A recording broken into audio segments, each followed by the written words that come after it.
안녕하세요. 나이수학 6.2 고등수학의 A부터 Z까지 모르는 거 있는 그대로 물어보는 시간 캔디 엄마입니다. 안녕하십니까. 대치명예학원에서 고3 수능 수학을 가르치고 있는 강사 박성재입니다. 반갑습니다. 안녕하세요. 지난 시간에 선생님과 말씀 나눴죠? 그렇죠. 네, 그래서 제가 고등수학은 이런 거구나. 그리고 올해 수능수학은 이랬구나. 집에 가서 이렇게 보니까 물어볼 것들이 더 생겼어요. 많이 어려우셨을 텐데. 어려웠었는데 네. 선생님이 설명해 주신 거 지금 제가 5번 봤어요. 그래요? 네, 그래서 잘 모르겠다는 어머님들 네. 저 캔디 엄마랑 같이 나이브수학 6.2 함께 하시면 됩니다. 이번에는 크게 그 주제 3개를 가지고 같은 주제인데 기승전 제가 궁금한 것들을 크게 질문을 제가 좀 적어와 봤거든요. 첫 번째 이번 주제는 그럼 선택 과목은 어떻게 선택하는 게 유리한가? 저번 시간에 그 말씀해 주셨던 공통 과목과 선택 과목의 이 총점 계산을 어떻게 하는지.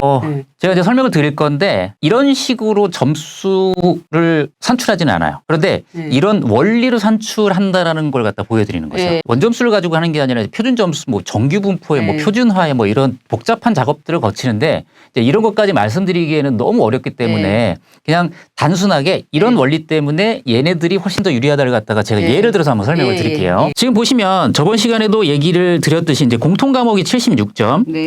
그다음에 선택 과목이 24점. 이렇게 이제 구성이 되어 있거든요. 그런데 이 공통 과목 76점에 대해서 미적을 선택한 학생이 A, B, C, 그다음에 확통을 선택한 학생이 D, F라고 한번 생각을 해볼게요. 그런데 이 공통 과목 76점을 A, B, C는 평균을 한 55점을 받는 거예요. 근데 실제로도 55점 가까이 나와요. 엄청나게 높죠, 얘네들은. 그렇군요. 근데 확통을 선택한 학생들 DEF의 평균을 냈더니 34점이 보통 나와요. 점수 차이가 지금 21점 차이가 나오잖아요.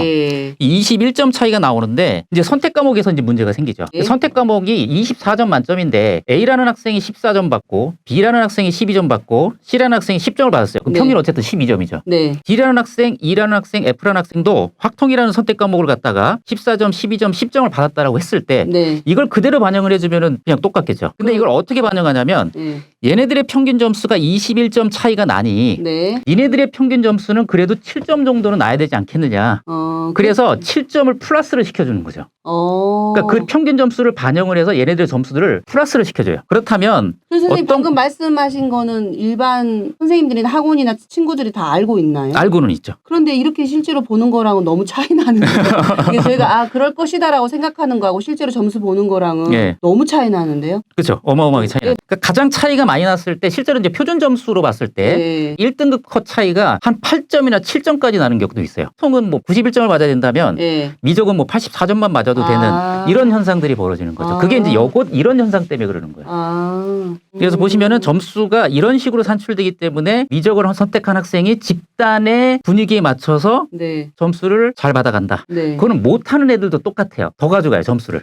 항상 미적하는 애들이. 미적하는 애들이. 물론 이제 기백하는 애들도 거의 비슷하게 더 가져가고. 그렇다면 이 표를 보면 미적이 선택하는 게 유리할 수밖에는 없죠. 당연히 유리한 거 아닌가요? 근데 이제 미적을 함부로 선택하기가 좀 어려운 게 미적 자체에 대한 공포심이나 이런 것들이 문과 학생들한테 꽤나 많아요. 그다음에 또 하나는 뭐냐면 공부를 하는 양이 기백이나 확통에 비해서 한 4-5배 정도 많다. 공부의 양이라면 심화까지 포함한? 그렇죠. 이제 공부할 게 되게 많아요. 외워야 될 공식도 많고 뭐 풀어야 될 문제도 많고 그리고 난이도 자체도 높기 때문에 이제 이걸 갖다가 함부로 도전하기에는 쉽지가 않다라는 거죠. 자, 이 표를 보면 지금 보시면 이제 각 부류의 학생들에 따라서 이제 확통을 선택하냐, 기백을 선택하냐, 미적을 선택하냐를 갖다가 이제 제가 이제 전체적으로 이제 표를 만들어 둔 건데요. 인문계를 진학한 학생들은 뭐 당연히 확통을 선택을 하겠죠. 이 굵은 색이 이제 좀 많이 선택을 한다. 그 뜻이고요. 그다음에 수힘학. 수힘학이라는 거는 이제 수학을 힘들어하는 학생. 선생님이 만드신다던가요? 제가 만들었습니다. 그 학생들이 미적을 선택하거나 기백을 선택할 가능성은 거의 없다고 보시면 돼요. 그래서 뭐 확통을 선택을 하는 거고 예체능계 진학하는 학생들도 뭐 확통을 선택을 할 거고 자연계 진학하는 학생은 뭐 대부분이 미적을 선택을 하는데 수도권 이외의 대학에서는 확통도 받아주는 학교가 있기 때문에 약간은 확통을 선택할 가능성이 좀 있고 기백은 그래도 조금 선택을 많이 하겠죠. 그러니까 이런 지금 분포기 때문에 아래에 있는 학생들이 미적을 선택할 엄두를 못 내죠. 이게. 그러니까 어쨌든 표를 봤을 때는 거의 기존대로 그 확통을 선택하겠네요. 쉬운 확통을. 그래. 그렇게 되면은 선생님 그 등급별로 네. 선택 과목에 대해서 조언을 좀 해주실 수 있나요? 뭐 일단은 확통을 선택을 했는데 네. 확통에서 잘하고 있는 학생이 굳이 미적으로 옮길 필요는 없다라고 생각을 해요. 그렇죠. 네, 애매모호한 게 5개, 6개 맞는 학생들이 있어요. 네. 5개, 6개 맞는 학생은 미적의 양이 공부의 양이 많다 하더라도 5개, 6개 정도는 맞을 가능성이 있어요. 네. 네. 그래서 자기가 이제 도형이나 연역적인 물론 풀이 이런 것들에 네. 좀 자신감이 있다면 미적을 한번 도전해 보는 게 나쁘지 않다. 또 네. 하나는 하위권 학생들, 그러니까 이제 확통 자체도 이제 거의 뭐 3개 정도를 찍어서 맞추거나 뭐 운이 좋아서 뭐 한두 개는 맞고 뭐 하나를 더 찍어서 맞는 케이스의 학생들도 오히려 미적을 선택하는 게 몇 점이라도 더 받을 가능성이 높아요. 그 학생들이 맞출 수 있는 문제의 개수는 똑같이 3개라고 가정을 했을 때 예. 미적 쪽에서 3개를 맞추는 게 점수가 유리하다.